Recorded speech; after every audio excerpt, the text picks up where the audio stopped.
Bueno, ahora vamos a estudiar la relatividad de la longitud. Entonces, la longitud de los cuerpos, que antes era algo definido y exacto, ahora depende del observador. Vamos a imaginarnos un experimento mental de la siguiente forma. Tenemos una fuente de luz, una regla que va desde la fuente de luz hasta un espejo, y esa regla en un marco de referencia en reposo mide una distancia de L sub 0. Entonces vamos a calcular el tiempo que necesita el haz de luz en llegar al espejo y luego regresar. Ese tiempo lo vamos a llamar delta t sub 0 y es igual a 2L sub 0 sobre c. A ese tiempo le llamamos el tiempo propio. Luego, ¿qué va a pasar si nosotros hacemos ese mismo experimento pero en un sistema de referencia que está en movimiento? Entonces, si hacemos este mismo experimento dentro de un tren y el tren se desplaza con una velocidad u, entonces vamos a tener un observador aquí afuera en un sistema de referencia S que está en reposo con respecto al tren que se mueve donde se está realizando el experimento. Entonces, ¿qué va a suceder para el observador que está afuera del tren en reposo? Bueno, que él va a ver el haz de luz salir, pero conforme el tren se mueve, se va a mover el espejo, y entonces cuando el haz de luz llegue primero al espejo, va a haber recorrido una distancia d, que es la suma de la longitud de la regla vista por el observador desde afuera más la distancia que se ha movido el tren, que sería u por delta t, pero a este t le vamos a poner un 1, delta t 1. Entonces, ¿qué es lo que tenemos aquí? Bueno, muy fácil. Si ustedes ven este dibujo, esta distancia d va a ser igual a la longitud con que el observador en reposo percibe la regla más la distancia recorrida por el tren, u por delta t 1. Y nosotros sabemos de física 1 que velocidad es igual a distancia entre tiempo. Entonces, esta distancia recorrida va a ser igual a la velocidad por el tiempo necesario para llegar del haz de luz, el tiempo necesario para el haz de luz de recorrer de esta distancia hasta el espejo va a ser igual a la velocidad por el tiempo, que sería el tiempo 1. Voy a sustituir esta expresión aquí donde dice d de la siguiente manera.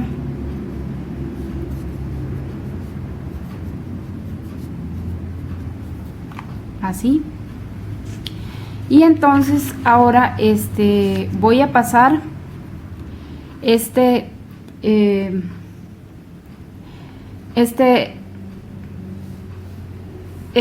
término lo voy a pasar aquí a restar. Entonces me va a quedar que L va a ser igual a C por delta T1 menos U por delta T1. Así. En la siguiente hoja voy a continuar.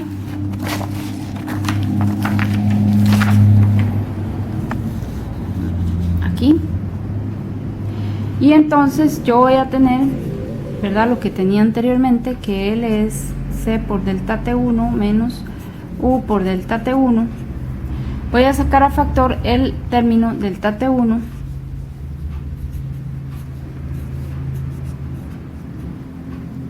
y esto es igual a L, y este factor de aquí lo voy a pasar a dividir del otro lado del igual. Entonces ese es el tiempo que tarda el haz de luz en llegar de aquí al espejo. Ahora la parte que sigue es el tiempo que tarda el haz de luz en volver, ¿verdad? Porque estamos calculando el tiempo que tarda el haz de luz en ir de la fuente al espejo y luego del espejo a la fuente. Bueno, ahora vamos a calcular el tiempo de regreso del haz de luz del espejo a la fuente cuando él se regresa. Entonces cuando la de luz pega en el espejo y regresa, mientras se va moviendo el tren, ¿qué sucede? Bueno, que se ha movido el tren, entonces cuando la de luz regresa, choca en una posición diferente de cuando salió inicialmente, porque ya el tren y todo se ha movido una distancia u por delta t2. Entonces, ¿qué sucede cuando estamos analizando el regreso del haz de luz? Bueno, que al regresar el haz de luz se encuentra antes con la fuente de luz.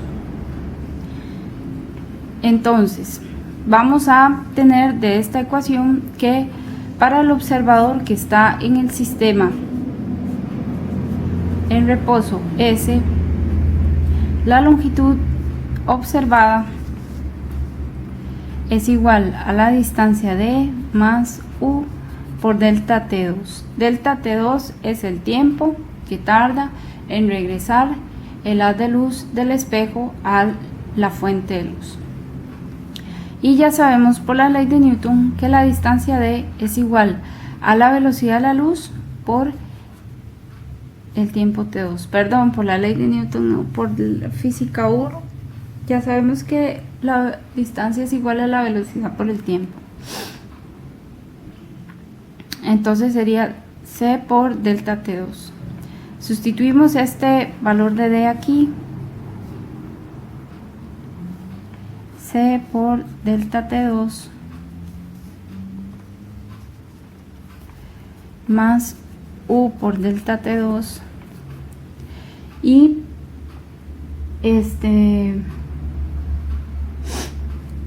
sacamos a factor común el delta T2.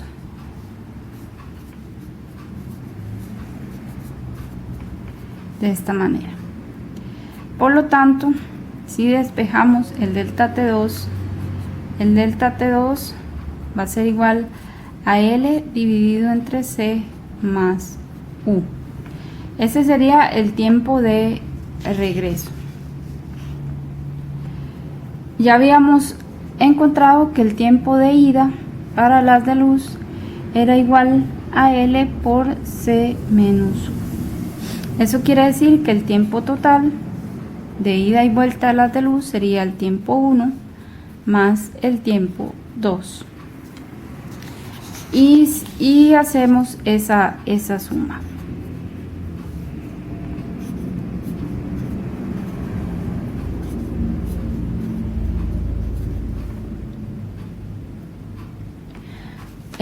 Vamos a hacer las operaciones algebraicas para encontrar el tiempo total transcurrido en ese experimento, y entonces tenemos que sacar aquí como un denominador que sería C menos U por C más U y multiplicar este por este y este por este y escribirlo aquí arriba. L por C más U más L por C menos U.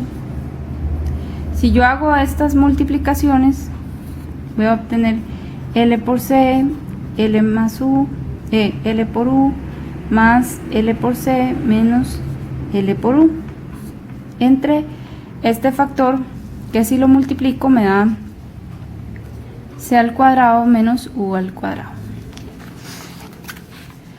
Ahora voy a restar este término con este término y me queda solamente dos términos L por C. Entonces delta T sería 2 veces L por C sobre C cuadrado menos U cuadrado. En este caso vamos a sacar a factor común la C de la parte de abajo. Abro paréntesis, aquí me queda 1 si divido todo entre C cuadrado, y aquí me queda una división, de la siguiente manera.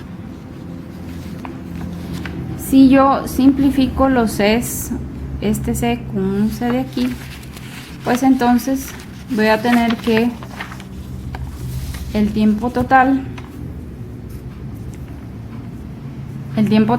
transcurrido por el experimento va a ser igual a 2L entre 1 menos U cuadrado sobre C cuadrado, y la C aquí multiplicando.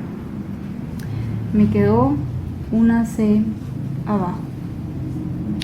Si yo utilizo la ecuación de la dilatación temporal, entonces voy a sustituir la ecuación de la dilatación del tiempo, va a ser el tiempo propio, entre la raíz de 1 menos U cuadrado sobre C cuadrado. Esto es igual a 2L sobre C por 1 menos U cuadrado sobre C cuadrado. Vean que estos dos factores son iguales. Voy a pasar este factor aquí a multiplicar. Delta T de 0 es igual a 2L por la raíz de 1 menos U cuadrado sobre C cuadrado entre C por 1 menos U cuadrado sobre C cuadrado. Este factor está elevado a la 1 medio y este a la 1, ¿verdad? Entonces se restan y quedaría 1 menos 1 medio, y me daría 1 medio, pero el mayor valor está abajo, por lo tanto el resultado lo voy a poner abajo. Esta es una suma de exponentes de igual base. La base es este paréntesis o esta cantidad, y los paréntesis son 1 y 1 medio. Entonces me va a quedar de la siguiente manera: este factor elevado a la 1 medio. Y ahora yo tenía de la primera parte que el tiempo T sub 0 es igual a 2L0 sobre C. Voy a sustituir este valor aquí y obtengo que 2L0 sobre C es igual a 2L sobre C por 1 menos U cuadrado sobre C cuadrado a la 1 medio. Ahora voy a simplificar las C's y los 2 y voy a pasar este factor a multiplicar al otro lado del igual. L0 por la raíz de 1 menos U cuadrado sobre C cuadrado es igual a L. Entonces nos queda que la longitud de la regla tiene este valor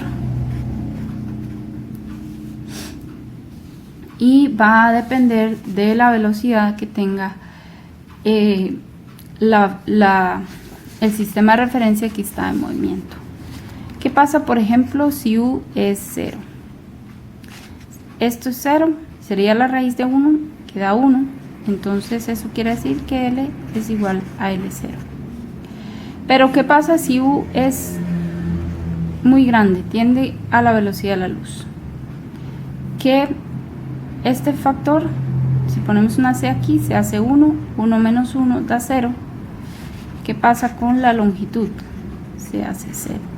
Eso quiere decir que cuando la velocidad del tren o de la nave se acerca a la velocidad de la luz, la longitud a lo largo de la dirección en la que se mueve el objeto se contrae o disminuye. Quiere decir que se contrae. Y este es el fenómeno relativista de la contracción de la longitud. Solo se contrae la dimensión que viaja, que está en la dirección en la que viaja la nave. Y no es una percepción de cuando uno ve un objeto que se aleja, lo tiende a ver más pequeño. No, si usted logra medir de alguna forma la longitud real de ese objeto en movimiento, esa longitud va a ser mucho más pequeña que la longitud en reposo.